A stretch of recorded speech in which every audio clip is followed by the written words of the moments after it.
In this class, we are going to discuss about how plants absorb water from the soil. What is the mechanism that is involved in the absorption of water? As you all know, root hairs are mainly responsible for the absorption of water. And these root hairs are, suppose if you take the transverse section of the root, so this is epidermis, and these root hairs are they are nothing but these are the root hairs, arteries, root hairs. These root hairs are nothing but the extensions of the epidermal cells of the roots, and these root hairs are produced in millions of numbers from the tips of the roots, and these root hairs are mainly responsible for the absorption of water, by the plants. Then these root hairs, what is the function of these root hairs? Root hairs are mainly responsible for the absorption of water. Then how these root hairs are produced? These root hairs are produced from the epidermal cells of the roots as extensions of the cell walls. And these root hairs are normally produced in millions of numbers from the tips of the roots. And these root hairs, they enter into the intercellular spaces of these are the soil particles. These are the soil particles, and this is the water. And this is the water, or the soil water is present normally in between the soil particles, and this water is absorbed by the root hairs by means of the process known as diffusion. Diffusion. So first of all, water enters into the root hairs by means of diffusion. As you know already, what is meant by diffusion?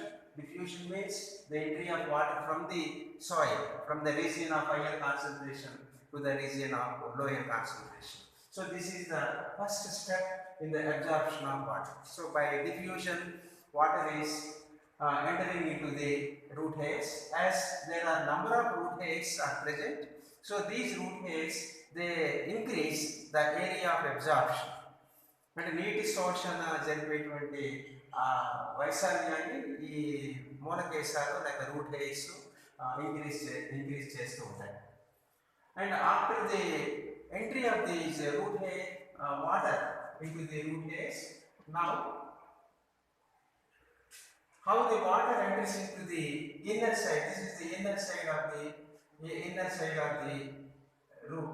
This is the vacuole and vacuole. So from the root hairs, now the water enters into the epidermis, and from the epidermis, so this is the root, or this is the path of the water entry. These are the cortical cells.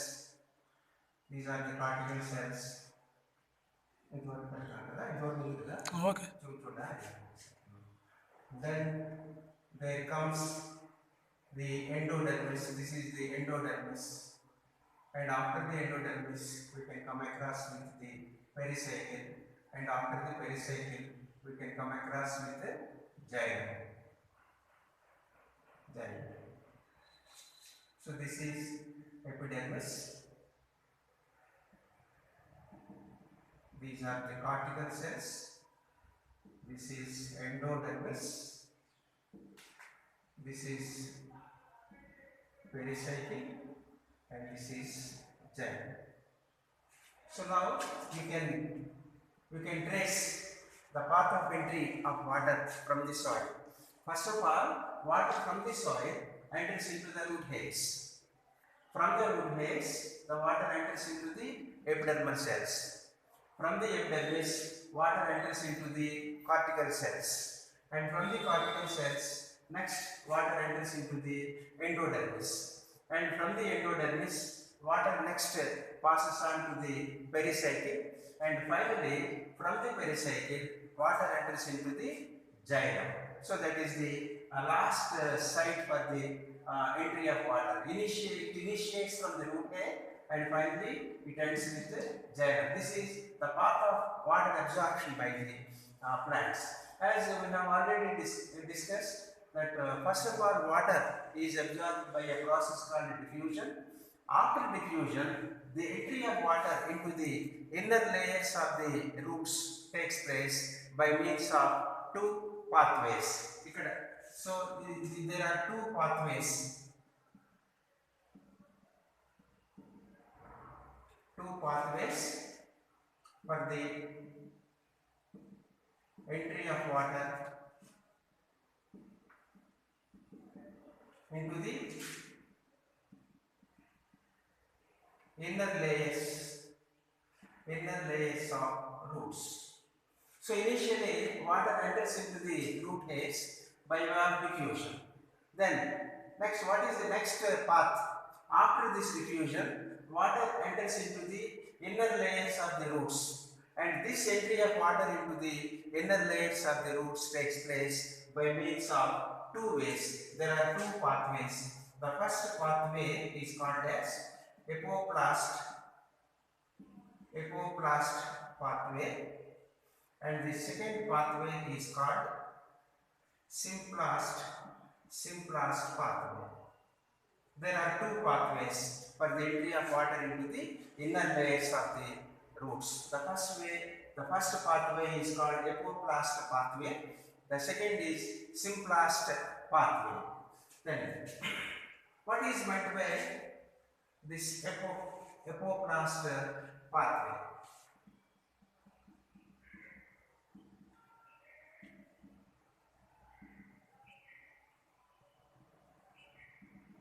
This apoplast pathway, it consists of cell walls and intercellular spaces of the plant body. So apoplast pathway includes cell walls and intercellular spaces of the plant. And first of all, water after diffusion, water enters into this apoplast pathway. That is, water is absorbed by the cell walls and all the intercellular spaces of the epidermis and cortex are also filled with water. And this is a non-living system. After the apoplast pathway is exhausted, now water slowly enters into the symplast pathway. The second one is symplast pathway. First of all, water enters into the cell walls, and through the cell walls, water occupies the intercellular spaces of the cortex. And after the completion or after the filling up of these two systems, now water enters into the inner part of the cell, that is the vacuole. And for that, this symplast pathway is required. The symplast pathway includes cell membranes and plasmodesmata. So first of all, cell walls and intercellular spaces are saturated with water. After the saturation of this region, then water enters into the internal part of the cell through cell membranes and plasmodesmata. This is a living system and this is a non-living system. Apoplast pathway is non-living, and symplast pathway is living system. Symplast pathways can be explained like this.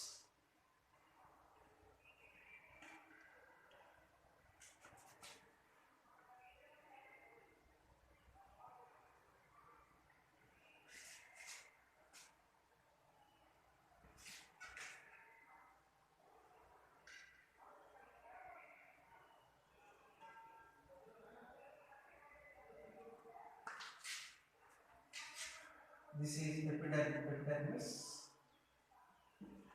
this is cortex, this is endodermis,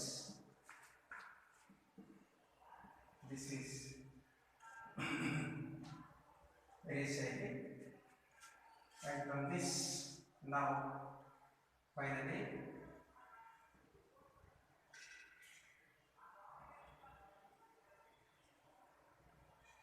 this is xylem.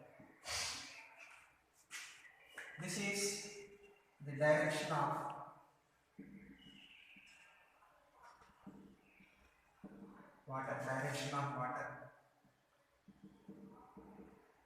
into the roots.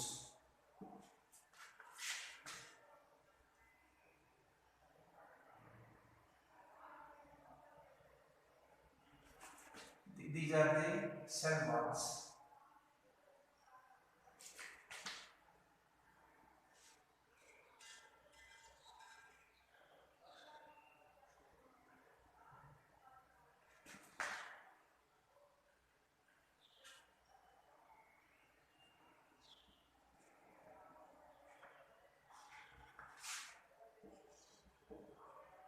Cell wall.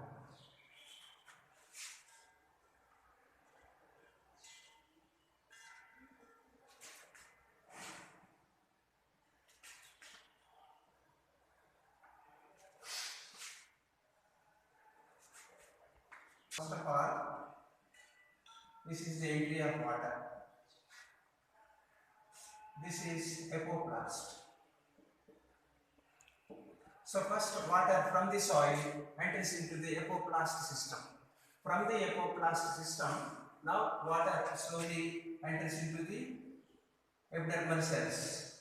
From the epidermal cells, through these there are some connections or communications between these two, between the neighboring cells, and these communications are called as plasmodesmata. Plasmodesmata. After the water is absorbed by the apoplast, now the water enters into the cytoplasm of the cell through the plasma membrane, and from the cytoplasm, water enters into the neighboring cortical cells through these communications or intercellular communications, which are called as plasmodesmata. And this plasmodesmata, it comes under symplast system. Cell wall comes under apoplast system. Now water from the apoplast now enters into the neighboring cells through this plasmodesmata, and when once water enters into the cortex, next comes the endodermis.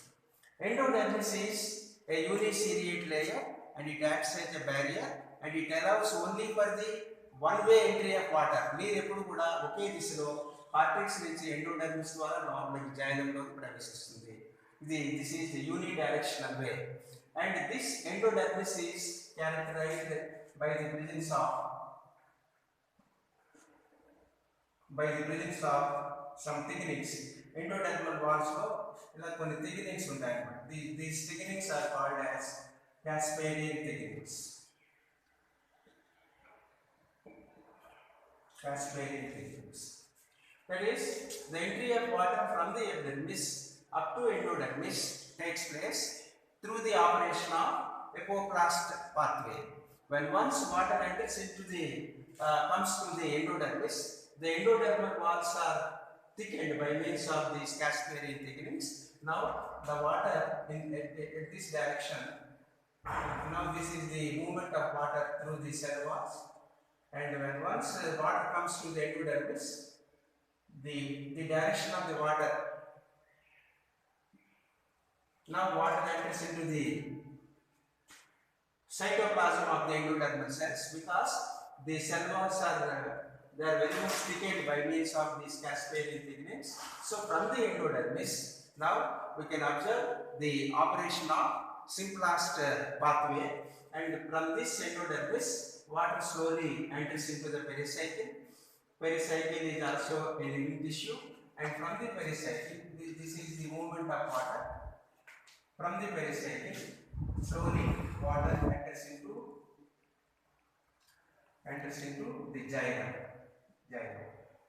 Xylem is also non-living, so it also comes under apoplast system. But this is the path of direction of water from the soil up to xylem. First epidermis, next cortex.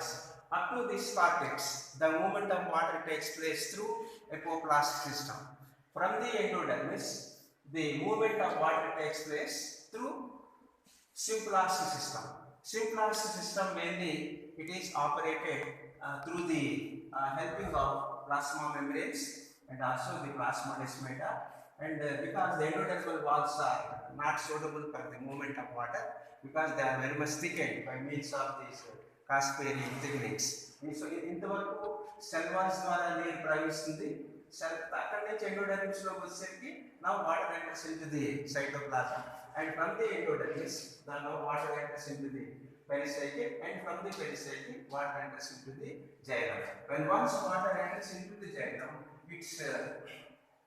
its direction, the water moves in an upward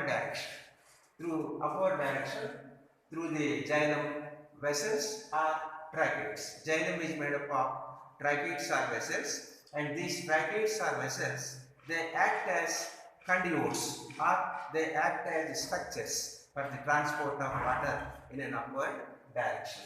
So these two are the actually apoplast, and this is the apoplast, and this is the inner space is also it includes the symplast system. This is symplast system. Sometimes for the absorption of water, so far we have discussed about how the water is absorbed. Water is absorbed firstly by means of diffusion, and also water by means of diffusion through the root hairs, and from the root hairs water enters into the inner layers of the root through the operation of two systems.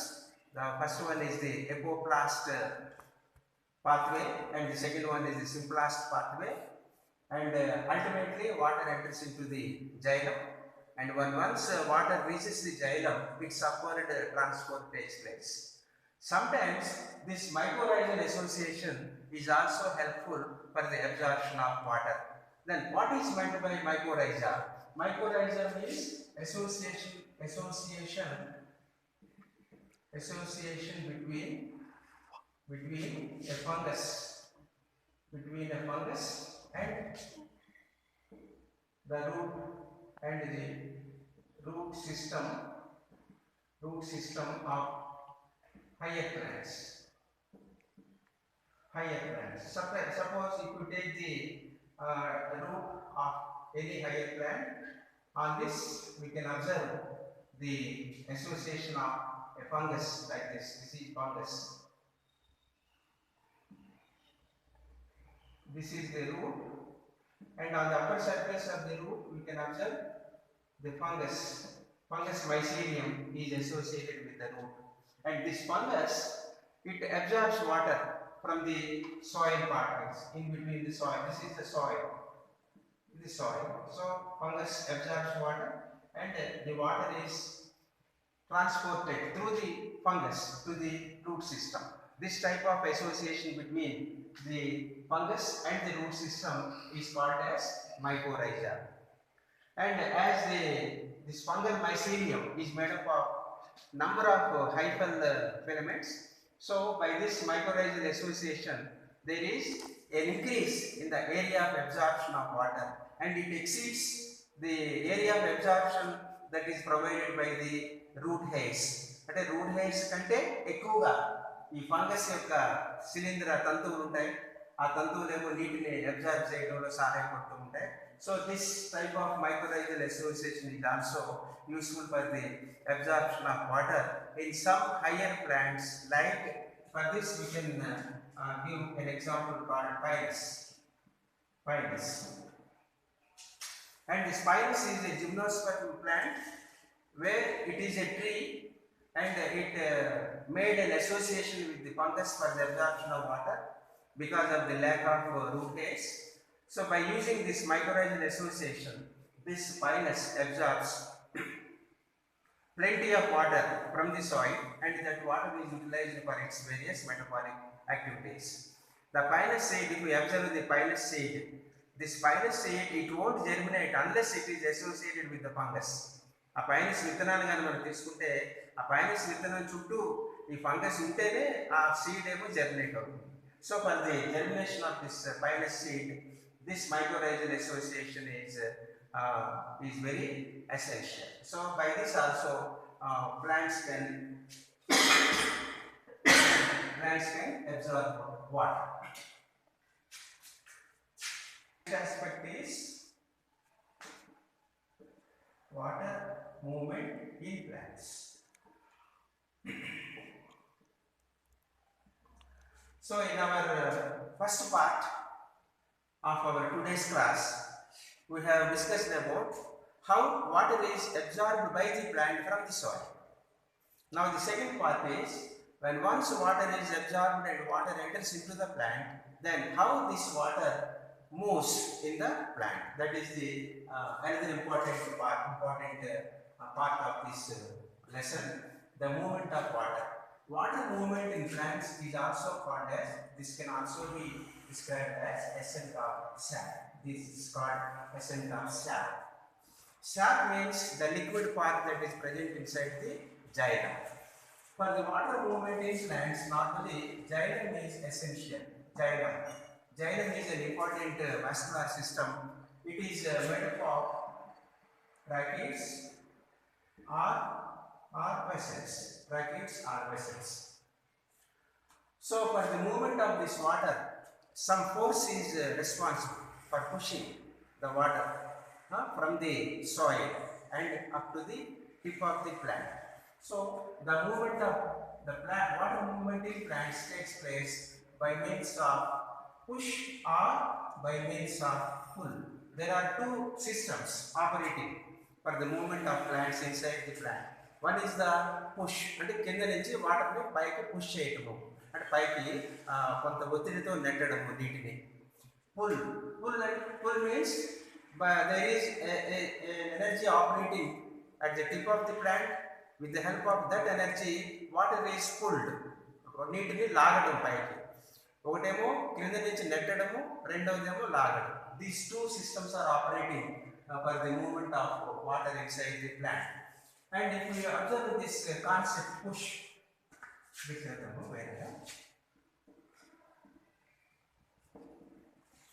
now the concept, there are two concepts before us. One is whether the water is pushing from lower side to upper side, or whether water is pulled from upper surface. Push or pull. In these two, what is the main force that is responsible? Whether it is by means of push or by means of pull.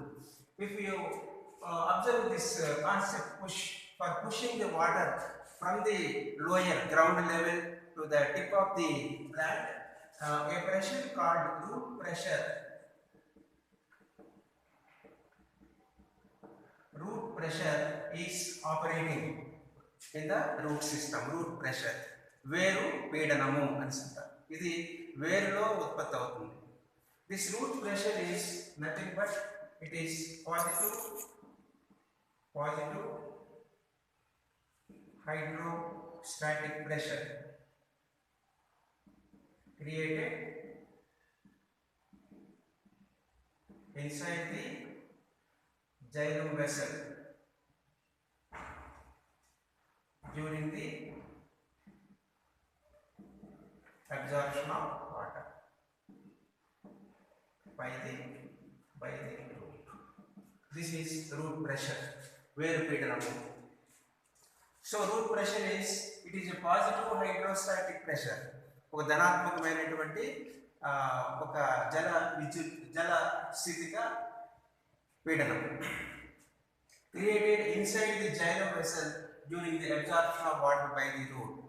And with the help of this the root pressure from the basal part of the stem, the water slowly ascends up.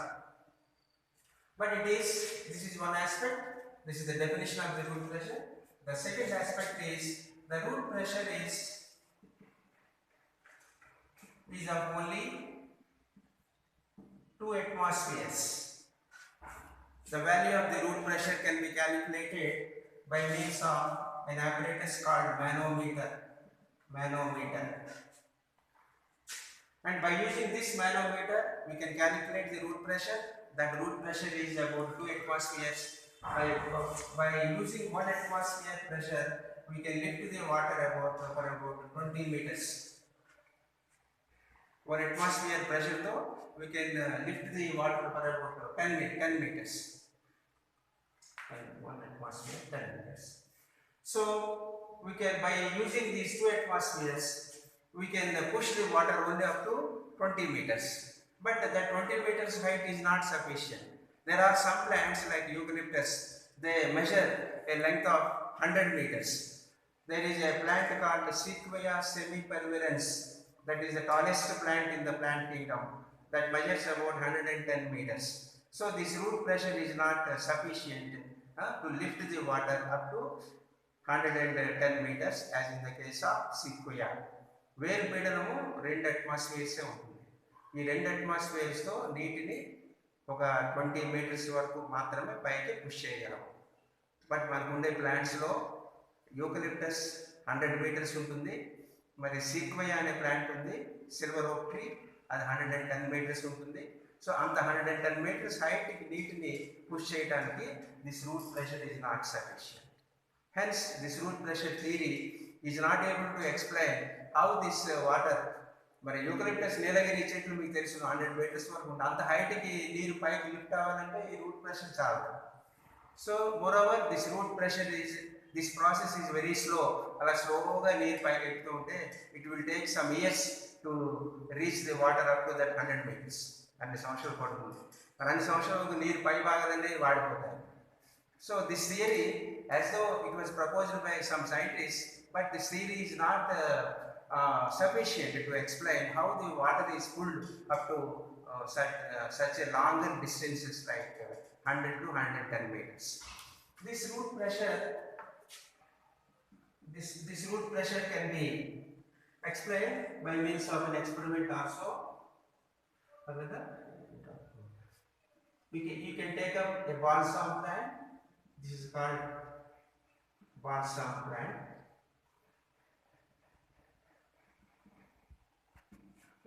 This is the balsam plant. If you cut this stem at this, suppose if you cut this stem, this is the root system. After some time, if we observe this balsam plant, after cutting this stem at a certain distance, we can observe slowly water is coming out. అదన్నీ జర water లెక్కదిగా వస్తూ ఉంటుందండి. ఆ stem మామూలుగా ఉంటుంది. Stem cut చేసి ఆ experiment అలాగా ఎండలో పెట్టి ఒక జస్ట్ ఒక పావు గంట పోయిన తర్వాత కానీ మనం పరిశీలిస్తే ఆ కట్ చేసిన స్టెమ్ నుంచి నీరు అలా కిందకి అలా పడుతూ ఉంటుంది. That is an indication. ఆ నీరు అలా పడుతుందంటే అర్థం ఏంటి? ఇక్కడ నుంచి నీరు అలాగే పైకి పుష్ అయింది, ఇక్కడ మనం కట్ చేసాము కాబట్టి ఆ వాటర్ అంతా కూడా అలాగా కిందకి అలాగా ఇది అవుతూ ఉంటుంది, యూజ్ అవుతూ ఉంటుంది. So this is an experiment. This is called balsam plant experiment. By using this balsam experiment, we can determine or we can experimentally verify that root pressure is operating here. Our root pressure to near along. But this pressure is not sufficient for lifting the water up to 100 to 110 meters. The root pressure is also it's a very slow process. It is a very slow process. It cannot explain how water is, this example, how water is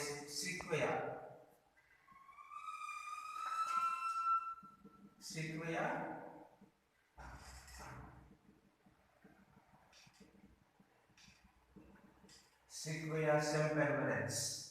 This is the tallest plant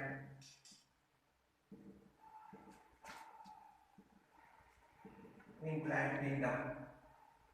It is commonly called as silver oak tree. It measures about 110 meters. It is the tallest plant in plant kingdom.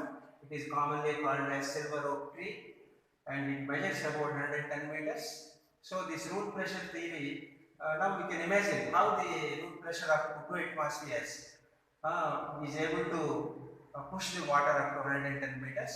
Moreover, the Sequoia sempervirens is a gymnosperm. It is a gymnospermic plant. The 2 atmospheric pressure just now I have given you as an example. This 2 atmospheric pressure is observed only in angiosperms.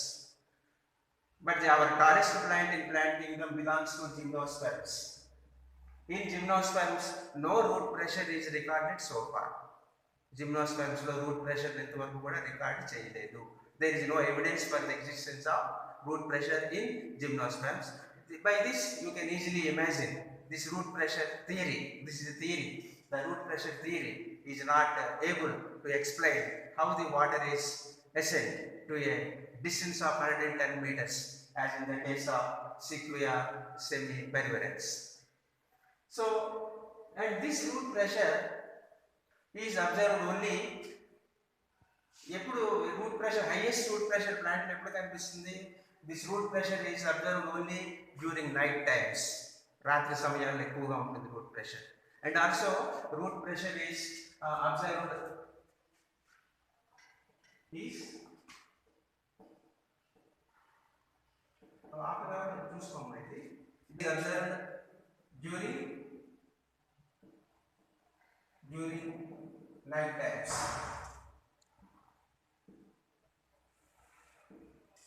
Early hours of the day. So the root pressure is observed only during these night times and the early hours where there is no evaporation from the water. Hence the maximum root pressure is observed in these two times also, in these two timings of the day. And this root pressure is able to operate this process called guttation. So this root pressure is useful for this process called guttation. Guttation means loss of water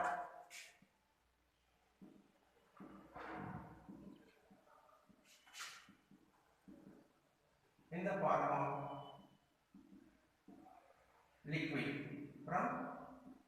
from leaf tips. So root pressure is not sufficient or it is not able to useful for the transport of water or for the water movement in plants, but this root pressure is useful for this process called guttation.